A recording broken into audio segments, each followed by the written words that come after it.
আন্তঃৰাষ্ট্ৰীয় নাৰী দিৱস উপলক্ষে ভিআইপি ৰোড স্থিত প্ৰতীক্ষা হস্পিটেলৰ বিশেষ পদক্ষেপ মুকলি কৰা হয় above 40 clinic for women unit আৰু নাৰী দিৱসৰ লগত সংগতি ৰাখি বিশেষজ্ঞৰ যত্ন আৰু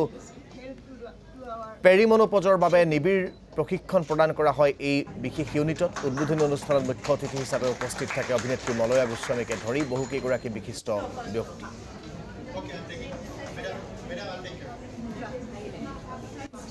এইটো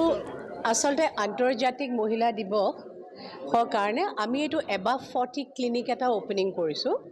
এই এবাভ 40 ক্লিনিকত আমি মহিলা যিখিনি মহিলা 40ৰ ওপৰত বা যিখিনি মহিলা মেনপজল হৈ যায় সেইখিনি তাত নানা ৰকমৰ তেখেতসকলৰ অসুবিধা থাকে যিটো ধৰা নপৰে বা তেখেতে ক'বলৈ ওলাই নাহে বা সদায় সময় নাথাকে তে সেই মানুহখিনিৰ কাৰণে আমি স্পেচিয়েলি এই ক্লিনিকটো খোলা গৈছে আৰু তেখেতসকলৰ কাৰণে আমাৰ ইয়াত হেল্থ পেকেজ থাকিব যিখিনি পৰীক্ষা ধৰি লওক কিছুমান